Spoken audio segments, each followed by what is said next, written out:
Rain was falling in a steady whisper, tapping against concrete as if marking time for what was about to happen. The Madison Terrace parking garage was nearly empty, its echoing halls lit by cold fluorescent light. Major General Maya Ellison moved with her hood up, her military posture softened by fatigue. She had just left a classified briefing at the Department of Defense Annex across the street. Her mind was still replaying tactical diagrams and encrypted communications, not the mundane task of unlocking her SUV. But the world often tests people at their most ordinary moments. Hands where I can see them. The voice came sharp from behind, slicing through the hum of rain. Maya froze instinctively, then turned slowly. Two uniformed officers advanced, guns drawn, flashlights flaring across her face. One was tall, red-faced, and loud. The other was younger, his jaw twitching from nerves. "Ma'am, step away from the vehicle," barked the younger one. Maya raised her hands, calm but firm. "Officers, I'm Major General Maya Ellison, United States Army. I just came from a secured briefing across the street. This is my car." "Back against the wall," interrupted the older officer. "We got a report about someone messing with vehicles. Don't move." Her laptop bag slipped to the ground.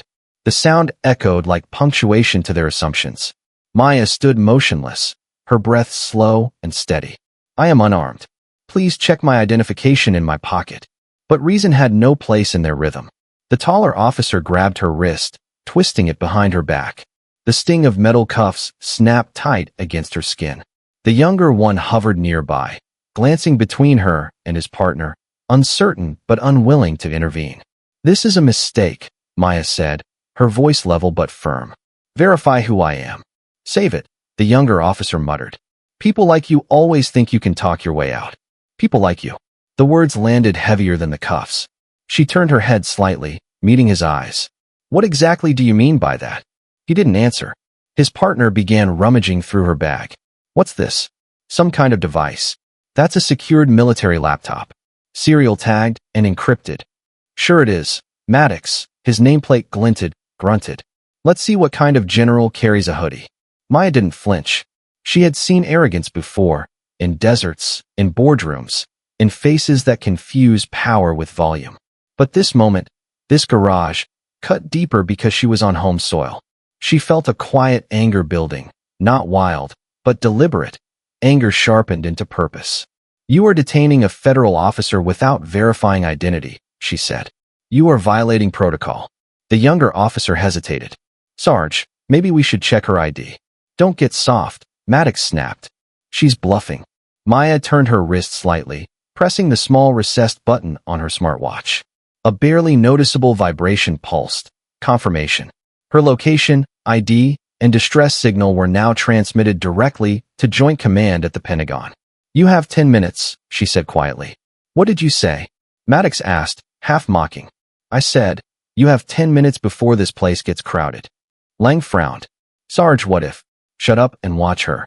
Maya stood still, cuffs biting her skin, the concrete cold against her back. But inside, she wasn't defeated. She was counting seconds. 8 minutes left. Help was already moving. "Lady," Maddox scoffed. "People like you always think your fancy titles mean something." Maya met his gaze. "Titles mean nothing. Conduct means everything." For a moment, the only sound was rain, dripping in steady rhythm. Then, faintly from the distance, came the echo of synchronized footsteps. Boots, not police shoes. Military cadence. Lang turned toward the noise. Maddox frowned, still gripping her arm. "What's that?"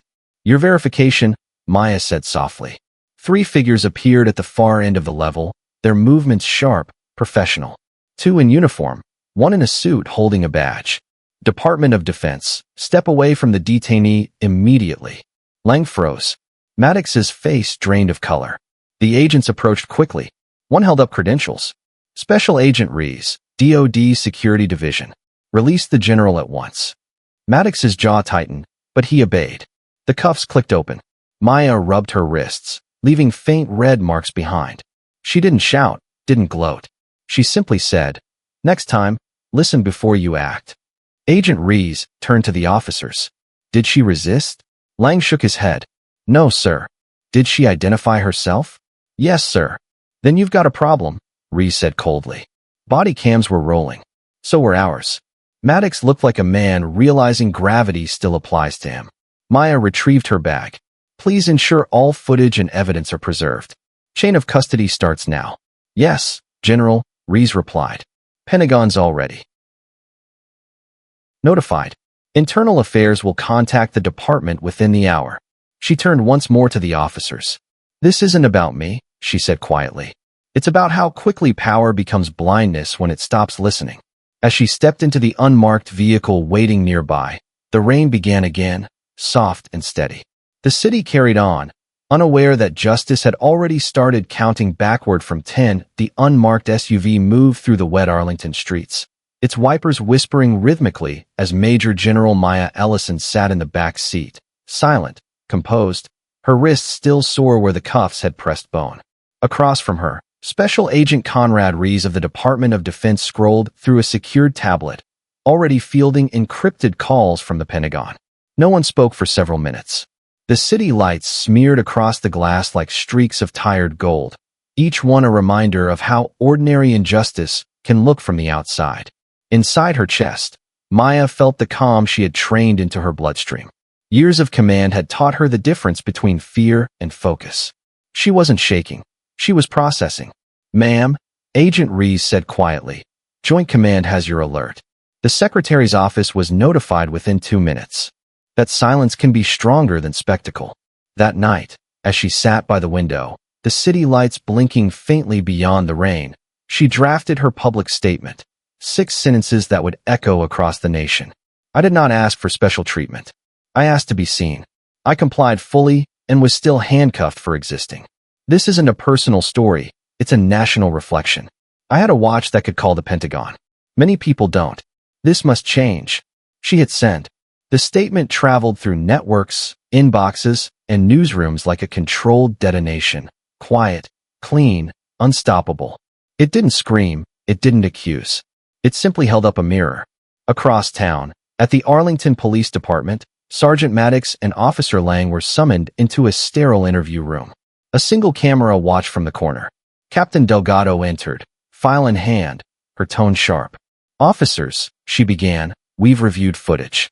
The subject identified herself, offered credentials, and complied. You ignored all verification steps. Would you like to explain? Lang's throat worked as he tried to speak. She didn't look like. Like what? Delgado cut in. Like someone who outranks you? Maddox clenched his fists. We acted on instinct. Instinct, Delgado said flatly, isn't a substitute for law. You didn't act on training. You acted on bias. Neither man replied.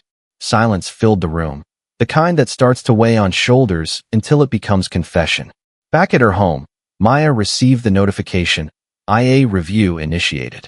Pentagon oversight confirmed. She closed her laptop, exhaled, and whispered to herself. The room is finally listening back. Outside, thunder rolled softly in the distance, not as warning, but as applause for the storm she had survived without breaking. Morning light broke through the blinds, thin and uncertain, as Major General Maya Ellison dressed in her uniform once more. The medals gleamed against her chest, but her reflection showed something beyond rank, a quiet steadiness, the kind that only forms when someone has already endured the fire. The Pentagon car arrived precisely at 0800. Today wasn't about command or operations. It was about testimony. She would face the Internal Affairs Board. At headquarters, the briefing room was stark and silent. A large screen flickered to life, showing the parking garage footage from multiple angles, surveillance, body cams, and the Pentagon's own encrypted recording from her smartwatch. Maya watched herself walk across the damp concrete, every step now immortalized as evidence. There she was, calm, compliant, introducing herself by rank and name, standing still under shouted commands. There was no resistance, no threat, just a woman obeying orders while 2 men mistook authority for ownership. The sound of metal cuffs echoed through the speakers, followed by her steady voice. Officers, please verify who I am. Captain Yvonne Delgado sat beside her, jotting notes as the playback continued. General, she said softly, this recording will end 2 careers. You understand that? Maya didn't look away from the screen. It shouldn't take an ending to prove I existed correctly. The playback moved forward, The arrival of Agent Rees, the release, the cold apologies that never came. Delgado paused the video. You remained composed through the entire encounter. What? Because I knew I was being watched, Maya replied. Not just by them, but by every young soldier who will one day face something like this without backup. If I broke, they'd use it as proof that calm is a privilege. Delgado nodded. You turned a weapon into evidence. Maya folded her hands on the table. That's what discipline is. Later, she was escorted into a smaller interview chamber, glass walls, recording light blinking red. Internal Affairs had called it a standard debrief. She knew better. It was an interrogation dressed in formality. The questions came one after another. What time did the officers approach you? Did you identify yourself clearly? Did you make any sudden movements? Each answer was clipped, exact, irrefutable. Yes. Yes. No. An official position soon. Maya skimmed the pages, then placed them neatly back on the table. I don't need their defense. I need their diligence. Rees smiled faintly. That's exactly why they respect you. Later that day, she found herself in a quiet observation room where the internal legal team reviewed officer statements. Through the one-way glass, she watched Maddox and Lang sitting across from Captain Delgado. Their postures told separate stories. Lang's shoulders slumped, regret radiating through him. Maddox leaned back, chin high, defiance barely covering fear. Delgado's voice cut through the silence. Sergeant Maddox, why did you ignore direct identification from a verified federal officer? She didn't look like one, Maddox muttered. And what does a general look like? Delgado asked coldly. He had no answer. The silence was the answer. Maya didn't smile. She felt no victory, only gravity. The reality was heavier than any punishment. The realization that perception, not procedure, had guided the whole encounter. Lang finally spoke. His voice cracked. I should have stopped it. She told us her name, her rank, everything. I just followed the lead. Delgado set her pen down. Following is safe. But leadership, Officer Lang, begins the moment you choose to see truth over pride. Maddox exhaled hard, glaring at the table. We were doing our job. No, Delgado replied. You were doing your version of it. When the session ended, Maya remained still behind the glass. Delgado turned toward her, meeting her gaze through the reflection. No words were exchanged, but the acknowledgement was mutual, the kind of understanding that builds reforms, not headlines. That evening, Maya returned home. Her uniform jacket hung perfectly straight, yet her spirit felt worn at the edges. She poured tea and opened her laptop. The news channels were buzzing, social media aflame with hashtags calling for justice. Her statement, only 6 sentences, had gone viral. Veterans, activists, and ordinary citizens echoed her words. She hadn't shouted, yet the world heard her louder than any press conference could have managed. Her inbox filled with messages from soldiers, mothers, and strangers. You spoke for us. You stayed calm when the world would have burned. You proved dignity wins. Maya smiled faintly but closed the emails. She didn't do this for applause. She did it because silence had been weaponized for too long. Outside, thunder rolled across the horizon. The night hummed with electric calm, the same calm she had kept when the cuffs locked. She opened her journal again and wrote beneath yesterday's line, I didn't lose control. I proved control is power. She closed the notebook, whispering to herself, the tape doesn't lie. But maybe now, neither will the system. The storm had passed, but its echo remained, not in the sky, but in conversations happening across the country. For days, Major General Maya Ellison's calm defiance dominated headlines, newsrooms, and dinner tables. Commentators dissected every second of the footage. Some called her a hero of restraint.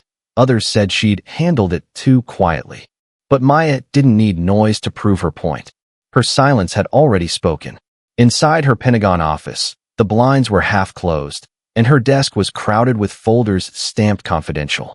The world outside demanded statements, but the general inside was focused on structure, not spectacle. She was drafting something far more enduring, a framework for reform.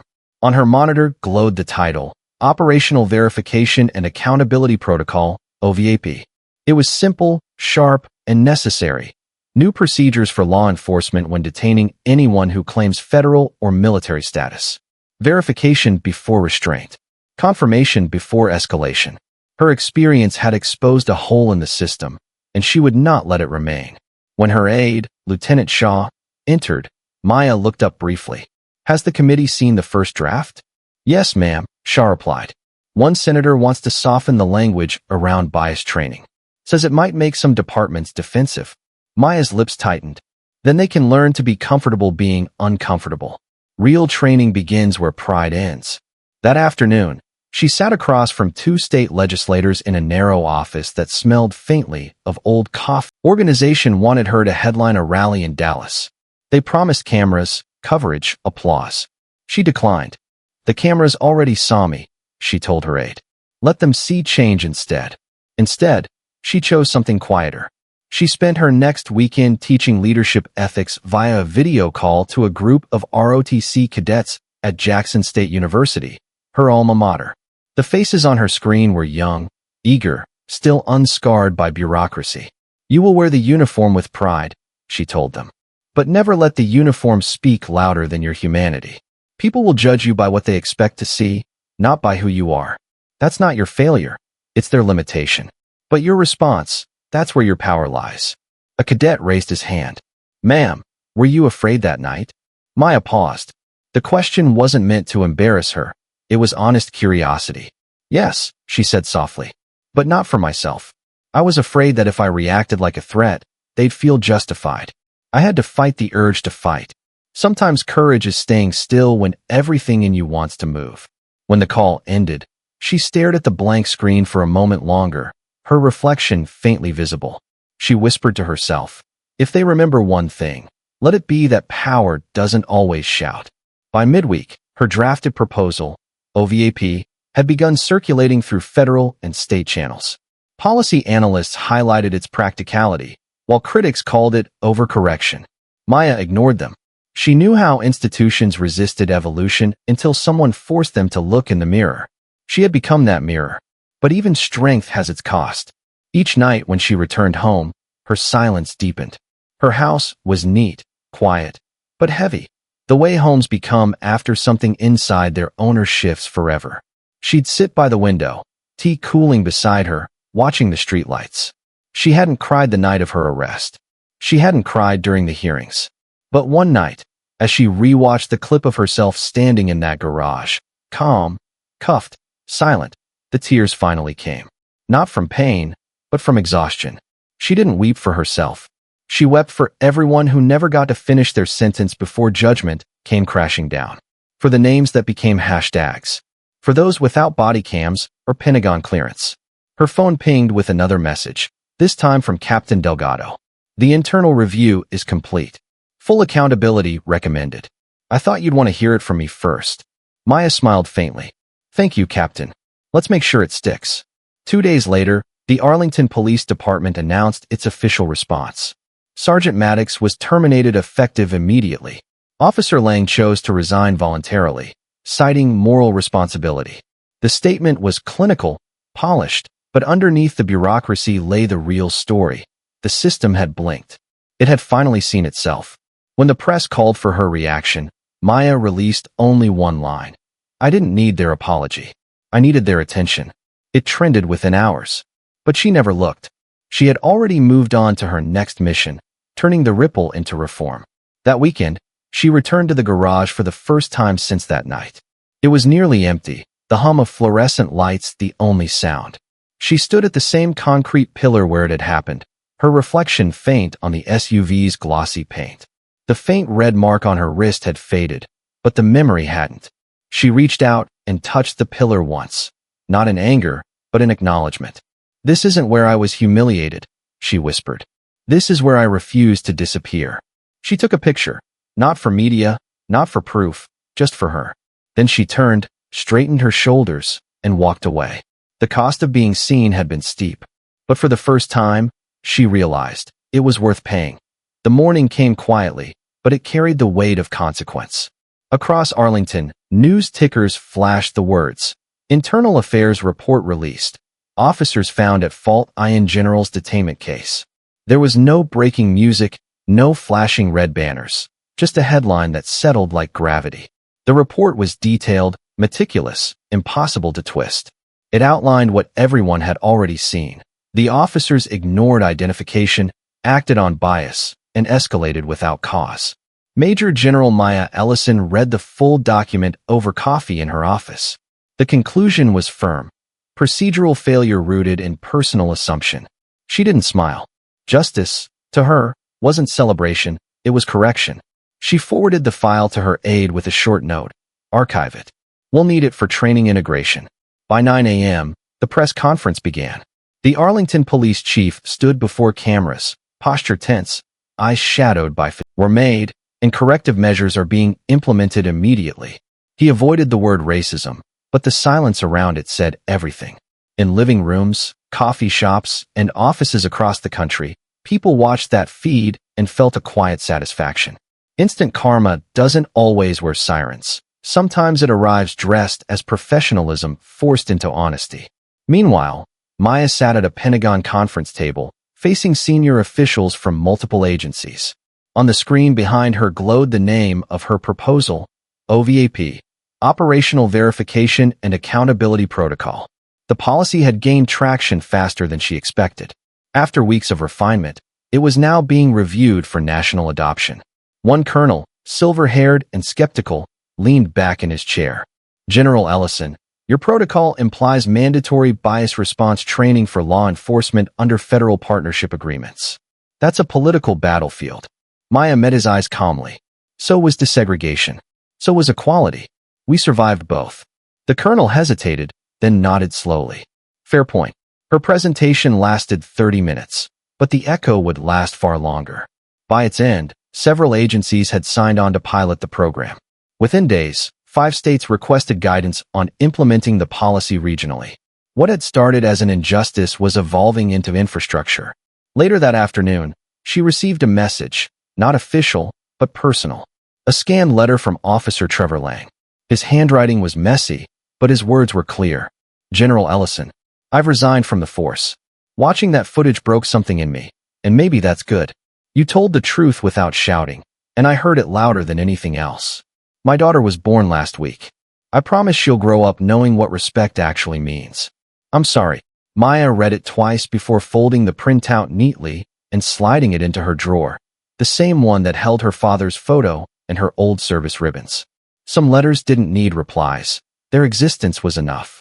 That evening, she was invited to a live interview on national television. She agreed reluctantly, aware that sometimes silence can only teach so much. The studio lights were blinding, the host charming but unprepared for her calm precision. General, he began, many say this was a turning point for justice in America. You must feel vindicated. Maya shook her head. Vindication implies victory. This wasn't a victory, it was a correction. A country can't celebrate fixing what should never have been broken. The host blinked, unsure how to respond. Do you forgive them? He asked finally. I don't hold the power to forgive, she said softly. Forgiveness is personal. Accountability is public. When the segment aired, her words trended worldwide. Not because they were emotional, but because they were surgical. People replayed that line again and again, quoting it on every platform. Accountability is public. The next morning, Congress formally acknowledged her contribution in a joint committee meeting. They praised her professionalism, her composure, her leadership. She listened politely, but said nothing. Praise didn't build systems. Action did. 2 weeks later, the Pentagon announced the first training rollout under the OVAP framework. Law enforcement agencies from 3 states signed on. Maya reviewed the slides personally, making sure her experience had been translated into practice, not propaganda. This isn't sensitivity training, she told the instructors. This is perception control. It's the difference between caution and prejudice. Still, there were critics. Editorials accused her of weaponizing her position, of turning one bad night into a national agenda. Maya didn't respond. She knew progress always invited resistance from those comfortable in stillness. Instead, she focused on measurable results, fewer escalation incidents, faster verification rates, improved interagency communication. At home, she remained her quiet self, watering her plants, answering her mother's calls, writing in her leather-bound notebook each night. She wasn't chasing fame. She was chasing function. Then, one rainy afternoon, her phone buzzed with a news alert. Arlington PD launches new civilian oversight board. She clicked the article. The first paragraph read, "The department today implemented reforms based on recommendations initiated by Major General Maya Ellison's case." For the first time in weeks, Maya allowed herself a genuine smile. Karma, she thought, wasn't divine, it was designed. It was process, persistence, and policy. That weekend, she attended a closed-door leadership seminar for rising officers. Her topic, command under pressure. When she finished her talk, a young lieutenant approached her, nervous but determined. "Ma'am," he said, "how did you stay calm that night? How did you not yell?" Maya steadily. "Because I already knew who I was. When people try to strip that from you, the best revenge is to remain unshaken." Outside, the rain had returned, softer now, more forgiving. She stood beneath the eaves of the building for a long time, breathing in the scent of wet earth. She didn't see herself as a hero, only as someone who refused to accept humiliation as routine. Her phone buzzed again, a short message from Captain Delgado. "Final decision. Maddox officially terminated. Policy reforms approved." "It's done." Maya typed back a single reply. "Not done. Just started." As night fell, she poured herself tea and stepped out onto her balcony. The city lights shimmered, quiet and distant. Somewhere below, sirens passed, a reminder that not every call ended like hers. But maybe, because of what she'd done, a few more would. The next generation would inherit a world where verification came before judgment, where composure wasn't mistaken for weakness. Karma, she thought again, wasn't punishment. It was prevention. Dawn touched the Pentagon in pale gold. From her corner office, Major General Maya Ellison watched the city slowly wake. Her reflection ghosted against the glass. A soldier, a survivor, and now, unwillingly, a symbol. The scandal had settled, but its aftershocks still rippled through halls of policy and power. What began as humiliation in a cold parking garage had become a movement that refused to fade. Her assistant entered quietly. "Ma'am, briefing with Joint Command at 0900. They're requesting your presence on the Oversight Committee for OVAP National Rollout." Maya nodded. "Tell them I'll attend." She closed the folder on her desk labeled Case Archive. Arlington Detainment, the one she had read too many times. It no longer hurt. It educated. By 9 a.m., she stood before a long conference table where uniformed officers and government officials waited. Charts lined the screen behind her, data showing how bias verification had reduced wrongful detainments by 37% in the pilot states. Those were numbers worth more than speeches. "Gentlemen and ladies," she began, "this isn't about punishing departments. It's about preventing the next headline. Accountability shouldn't wait for outrage. It should exist before a mistake is made." A senior general leaned forward. "Maya, your case changed the conversation. You've proven we can build fairness into the system. But tell me, does it ever feel heavy, carrying it?" She paused, then smiled faintly. "Only when people think it's about me. It's not. It's about every person who won't have to press a panic button to be believed." The room went silent. For once, silence wasn't awkward, it was respect. After the meeting, she returned to her office where an envelope waited on her desk. No return address, no markings, just her name written neatly in black ink. Inside was a single photograph. The Madison Terrace garage, now freshly painted, with a new plaque mounted on the wall. It read, "Integrity is proven when power meets restraint." Beneath it, in small letters, "Dedicated to General Maya Ellison for turning silence into structure." She stared at it for a long time. The woman who once stood there in handcuffs was now honored in the same spot, not for her anger, but for her restraint. She placed the photo in a frame, set it on her bookshelf, and whispered, "That's how justice should look, quiet, but permanent." That evening, she visited the Pentagon's Ethics Division to speak to a group of new liaison officers. These were the next generation, men and women trained not just in defense, but in discernment. Her topic, command in the face of bias. When authority meets prejudice, she told them, the test isn't who shouts louder. It's who stands longer. Calm doesn't mean weakness. It means control. Remember, your composure is your weapon. One young officer, eyes sharp with curiosity, asked, "Ma'am, do you regret not fighting back that night?" Maya smiled, not with pride, but with understanding. No, because if I had, the story would have been theirs to tell. My silence forced the world to listen. Sometimes justice doesn't need a roar. It just needs proof. When she finished, the room was utterly still. Then, slowly, the cadets began to clap, not out of admiration, but gratitude. Gratitude for a world that might, just might, be fairer because she refused to lose herself in rage. The following week, she received an unexpected call from the Secretary of Defense. General Ellison, the voice said warmly, the department is establishing a new advisory council on civil-military integrity. We'd like you to chair it.